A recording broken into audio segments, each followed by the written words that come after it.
Hello friends, good morning to all of you. నేను నా చిన్ననాటి జ్ఞాపకాలు అనే శీర్షిక గురించి చెప్తున్నాను కదా, అందులో 25వ భాగాన్ని ఇవాళ చెప్పుకుందాం. మేము ఇంటర్మీడియట్ కాలేజీ చదువుతున్న రోజుల్లో అన్నమాట. ఇంటర్మీడియట్లో మాకు ఇంగ్లీష్కి జిఎస్విఎల్ గారిని ఆయన వచ్చేవారు, జిఎస్వి లక్ష్మీనారాయణ గారు. ఆయన మధులత హోటల్ సందులో చివర ఉండేవారు. ఆయన ఇంట్లోనే మా క్లాస్మేట్ ఇతను ఉండేవాడు, వెన్నకోట.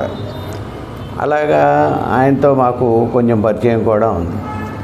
ఆయన క్లాస్లో మంచి లెసన్స్ చెప్తూ ఉండేవారు. మాకు ఫస్ట్ ఇయర్లో ఫస్ట్ లెసనే 4 kinds ఆఫ్ వర్కర్స్ అని చెప్పి ఉండేది. అది నాకు చాలా మగప్ చేశాను, నాకు చాలా బాగా గుర్తు. అలాగే 6th లెసనో 5th లెసనో ఉండేది, మై డాగ్ మార్కస్ అని చెప్పి ఉండేది, బ్రహ్మాండమైన లెసన్. అది నేను ఇప్పటికీ కూడా చాలామందికి కోట్ చేసి చెప్తూ ఉంటాను. అందులో స్టోరీ బ్రీఫ్గా ఏంటంటే, ఒకళ్ళు కుక్కని పెంచుకుంటూ ఉంటారు, దాని పేరు మార్కస్. అది ఎంతసేపు నిద్రపోతూనే ఉంటుందన్నమాట. వీళ్ళు ఏం చెప్పినా కూడా ఏమి వినటం అది చేసేది కాదు. అది ఎప్పుడు అలా లేజీగా ఉంటుందని చెప్పి దాని మాస్టర్ ఆయన ఏం చేశాడంటే, వాళ్ళ ఇంట్లో వాళ్ళందరికీ కూడా చెప్పాడు, ఎవరు కూడా పైకి మాట్లాడకండి, లిప్ మూమెంట్తోనే మాట్లాడుతూ ఉన్నట్టుగా ఉండండి. అది అప్పుడు అబ్జర్వ్ చేస్తుంది మనని. లేకపోతే అది తిండి కోసం పిలిస్తేనే వస్తుంది, లేకపోతే మిగతా అంతా అలాగా డల్గా పడుకుని ఉంటుంది. ఆ లేజీ ఫెలో అలా చేద్దామంటాడు. అంచేత ఇంట్లో వాళ్ళందరూ కూడా అలాగనే లిప్ మూమెంట్స్తోనే అన్నీ మాట్లాడుకుంటూ ఉంటారు. అలాగా కొంచెం కొంచెం మాట్లాడుకుంటూ ఉంటే దానికి ఏంటో వీళ్ళందరూ నా ఫుడ్ గురించి ఎవరు ఏం మాట్లాడుకోవటం లేదని అనుమానం వచ్చి అందరినీ యాంగ్జైటీతో ఇలాగా ముందుకి తలకాయ పెట్టి చూస్తూ ఉంటుందన్నమాట. అలా చూడగా దానికి చెవుడొచ్చేసిందేమో అని అనుమానం వస్తుంది.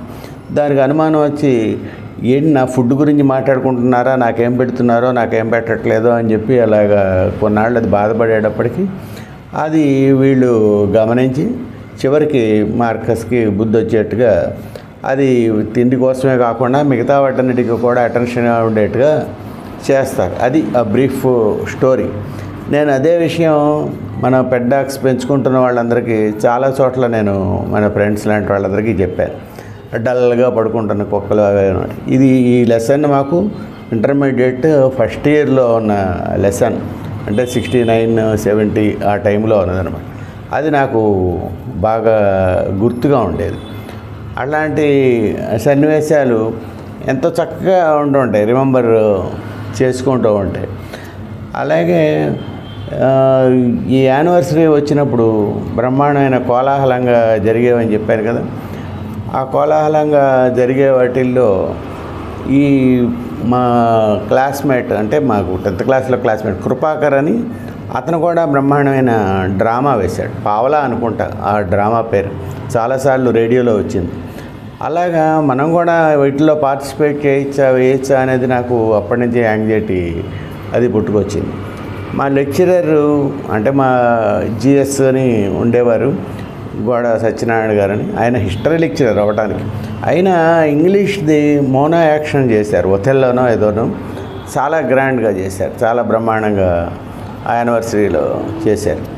వాళ్ళ అబ్బాయి గోడ సూర్యనారాయణ మాకు క్లాస్మేట్, అతను ఎంపీసీలో ఉండేవాడు, మేము బైపీసీలో ఉండేవాడు, బాగా క్లోజ్ క్లాస్మేట్స్. అలా ఆ యానివర్సరీ బ్రహ్మాండంగా గ్రాండ్గా జరుగుతూ ఉంటే క్లాప్స్ అవి కొడుతూ ఉంటాం అని అందరూ రిథమిక్గా కొడుతూ ఉంటే నాకెంతో సంతోషంగా ఉండేది. అందరికీ గేమ్స్ వాటికి నా ప్రైజెస్సే కాకుండా మామూలుగా స్టడీస్లో వాటిల్లో కూడా వచ్చే ప్రైజెస్ని ఎక్కువగా అందరికీ అనౌన్స్మెంట్ చేసి ఇస్తూ ఉండేవారు. అలాగా స్టడీస్ మాకు ఇంటర్మీడియట్ ఫస్ట్ ఇయర్ అయిపోయిన తర్వాత ఆయన ఎగ్జామ్స్ బేసిస్గా, అలాగే బీఎస్సీ వాళ్ళకి వాళ్ళ సబ్జెక్ట్ వైజు అలాగే ఇస్తూ వచ్చారు. ఒక్కసారిగా ఈ అనౌన్స్మెంట్ వచ్చేటప్పటికి నేను ఆశ్చర్యపోయాను, మా ఫ్రెండ్స్ ఆశ్చర్యపోయారు. Intermediate first year Sanskrit first place KRK Prabhakar Murthy అన్నారు. అప్పుడు నాకే ఆశ్చర్యం వేసింది.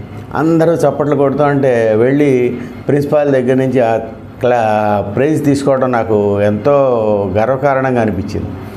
అది ఏమిటంటే కిరాతార్జునీయం అని చెప్పి ఆ బుక్కు మహాకవి భారవి రాసిన బుక్కు కిరాతార్జునీయం అని ఆ బుక్ని నాకు ప్రజెంటేషన్గా ఇచ్చారు. నాకు చాలా సంతోషం వేసింది, చాలా గర్వకారణం అనిపించింది. అరే ఇట్లాగా అనేక మంది ప్రైజెస్ తీసుకోవడం, మా క్లాస్మేట్స్ క్రికెట్లో అంటే మా ఇంటర్మీడియట్ ఫస్ట్ ఇయర్ బ్యాచ్ అంతా అంటే ఎంపీసీ, సిఈసి అండ్ బైపీసీ అన్నీ కలిపి ఒక టీమ్గా ఉండేవన్నమాట. ఆ టీము రన్నర్స్గా వచ్చారు, కాలేజీ టీం. ఫైనల్ ఇయర్ వాళ్ళు విన్నర్స్గా వచ్చారు. ఇంకా క్లాప్స్ దద్దరిల్లిపోయినాయి. అలాగా అన్నిట్లోనూ కూడా మేము ఇన్వాల్వ్ అయ్యి చేసుకుంటూ ఉండేవాళ్ళం. ఎంతో సరదాగా ఉండేది.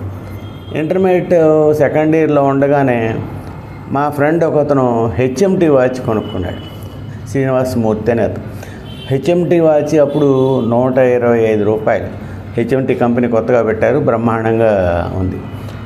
అలాగే నేను కూడా వాచ్ కొనుక్కుంటే మంచిది కదా, ఈ ఎగ్జామ్స్ అవి వస్తున్నాయి, టైం ప్రకారం చదువుకోవడం, టైం ప్రకారం ఎగ్జామినేషన్స్ రాయడానికి పనికొస్తుందని అనుకుంటూ ఉండేవాడిని. ఇంటర్మీడియట్ సెకండ్ ఇయర్లో ఉండగా అంటే 72 జనవరిలో సంక్రాంతి హాలిడేస్ వచ్చాయి. మాకు బావగారు అవుతాడు ఒక ఆయన, భువనపల్లిలో కృష్ణమూర్తి గారిని బావగారు. ఆయన శిష్యులు, ఆయన కూడా టీచరు. ఆయన శిష్యులు చాలామంది వాచ్ మెకానిక్స్, రేడియో మెకానిక్స్ ఇట్లా ఉంటే అక్కడి నుంచి మంచి వాచీలు ఏమన్నా ఉంటే పట్టుకొచ్చి ఇక్కడ అమ్ముతూ ఉండేవారు. అలాగే మా నాన్నగారికి కూడా అటువంటి వాచి అంతకుముందు 60s ఫస్ట్లో ఒకసారి పట్టుకొచ్చాడు. ఆ వాచి ఫేవర్లో బానో ఏదో వాచ్ అవాడు. ఆ వాచిని 15 రూపాయలుగా ఎంతకో పట్టుకొచ్చాడు. 15 రూపాయలు మామయ్య తీసుకోనంటే మా నాన్నగారు పైన కింద చూసి, వరే ఇది పనిచేస్తుందా అని అడిగారు. అరే 15 రూపాయలకు పనిచేస్తుందా అంటే ఆయన ఆ వాచి తీసుకొని దూరంగా 50 గజాలు దూరం విసిరేసేసి, మామయ్య వెళ్ళి తెచ్చుకో, ఆ వాచి తిరుగుతూ ఉంటే తీసుకో, లేకపోతే వదిలేసేయాలి. అది తిరుగుతూనే ఉంది బాగా. ఆ తిరుగుతున్న వాచినే మా నాన్నగారు ఎప్పుడూ పెట్టుకుంటూ ఉండేవారు. ఆ వాచి మా నాన్నగారు పోయిన తర్వాత అంటే సుమారు 1986లోనో ఎప్పుడో దాని కేసు మార్పించి మా తమ్ముడికి ఇచ్చాను. కిషోరు ఆ వాచ్ని, మా తమ్ముడు కిషోరు ఇంచుమించు 1999 దాకా, అంటే ఆ వాచి 40 సంవత్సరాలు ఇంచుమించుగా పనిచేసింది అనమాట. అంటే సంవత్సరానికో 2 సంవత్సరాలకో ఆయిలింగ్ అది చేయిస్తూ ఉండేవాళ్ళం. అవి రోజు కీ ఇచ్చుకుంటూ ఉండాల్సి వచ్చేది. అలాగా నాకు కూడా మా కృష్ణమూర్తి బాబు గారు వాళ్ళ ఊరు భువనపల్లి, అంటే గణపవరం దగ్గర, ఆ ఊరు తీసుకెళ్ళి ఆయన శిష్యుడు ఇలాగే వాచ్ మెకానిక్ ఉంటే అతని దగ్గర క్యామీ గడి అంటే 4-5 చూపించారు. నాకు క్యామీ అనే దాని మీద నాకు బాగా దృష్టి పడింది. ఎందుకంటే రోజు రేడియో సిలోన్లో వింటూ ఉండేవాళ్ళం కదా, ఈ రేడియో సిలోన్ టైం క్యామీ గడి ఆల్సీ ఖరీదియే అని వచ్చేదనమాట.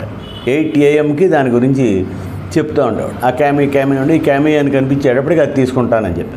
అంతేకాకుండా అది అందరూ వాడేట్టుగా వైట్ డైలు అలాంటివి నాకు వద్దని బ్లాక్ డైల్ ఉండేది అని నేను తీసుకున్నాను. ఆ వాచ్ 71 జనవరిలో తీసుకున్నవాడిని ఆల్మోస్ట్ 88 దాకా, అంటే ఇంచుమించు 17-18 ఇయర్స్ వాడాను. ఇంకో రోజు కీ ఇచ్చుకుంటూ ఉండటం, సంవత్సరానికో ఎంతకో ఆయిలింగ్ చేస్తూ ఉండటం, అట్లా చేస్తూ ఉండేవాడు. అటువంటి వాచెస్, అటువంటి ఎక్స్పీరియన్సెస్ కూడా మాకు ఎంతో సరదాగా ఉండేవి.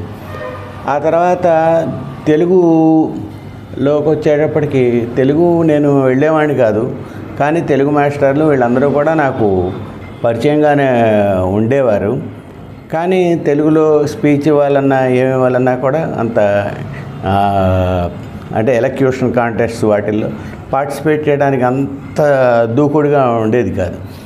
కానీ చేద్దామని మాత్రం ఉంటూ ఉండేది.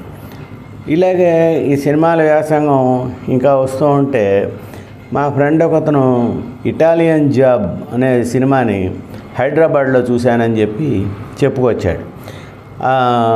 ఎవరు? కొత్త సుధాకర్. మేమందరం అక్కడ chemistry head of the department ఉండేవారు. ఆయన రూమ్ పక్కనే నుంచుని మేము ఇంచుమించు 10 మంది నుంచుని కలకల ఆ ఇటాలియన్ జాబ్ గురించి అతను చెప్తున్నాడు, మేమందరం నవ్వుతున్నాం, ఇదంతా చేస్తున్నాం. అది చాలా బాగుంటుంది ఆ సినిమా. నేను తర్వాత చూశాను. అది ఒక రాబరీ కేసు అనమాట. మొత్తం అంతా రాబరీ చేసేసిన తర్వాత వాళ్ళు అన్నీ కూడా పెద్ద ట్రక్కు దాంట్లో లోడ్ చేసుకొని 3 కార్లలో గోల్డ్ని వాళ్ళు చివరికి కార్లని బయట పడేసేసి వీళ్ళు ఎంజాయ్ చేస్తూ ఆ కొండల మీద ఆ టర్నింగ్ తీసుకుంటూ ఆ కారు అలాగా బ్యాలెన్స్ అయిపోతుంది. అటువైపుకి యాక్సిడెంట్ అయ్యి వీళ్ళ ముగ్గురేనేమో డ్రైవర్ సైడ్ ఉండిపోతారు విలన్స్. ఈ క్యాష్ అంతానేమో అవతల వైపు ఉండిపోతుంది. వీళ్ళు ఒక అడుగు వేశారంటే అటువైపుకి అది లోయలో పడిపోతుంది. ఇటువైపు ఒకడెవనా కానీ దిగాడంటే అయినా కూడా అటు వెయిట్ తక్కువై అటువైపు పడిపోతుంది. అంచేత అలా బ్యాలెన్స్డ్గా ఉండిపోతుంది. అట్లాంటి సినిమా అనమాట అది. ఇటాలియన్ జాబ్ చాలా చక్కగా ఉంటుంది, చాలా సరదాగా ఉంటుంది. మేము అక్కడ నుంచి కలకల మాట్లాడుకుంటుంటే కెమిస్ట్రీ హెడ్ ఉండేవారు లక్ష్మణ స్వామి గారు అని చెప్పి. ఆయన ఒక్కసారిగా కిటికీలోంచి చూసి మా అందరినీ గట్టిగా కేకలేశారు. ఏమంటారు ఇక్కడ గొడవ ఇదంతా పండు అదలుకోండి. మొత్తం అందరం అక్కడి నుంచి పరిగెత్తుకుని పోయినాం అనమాట. అలాగా ఇటాలియన్ జాబ్ గురించి. అట్లాగే కొన్ని ఇంపార్టెంట్ సినిమా సన్నివేశాలు ఇట్లాంటివన్నీ కూడా చాలా గుర్తొస్తూ ఉంటాయి నాకు. నేను మళ్ళీ ఇంకొక ఎపిసోడ్లో మళ్ళీ చెప్తాను. అప్పటిదాకా సెలవు తీసుకుంటాను.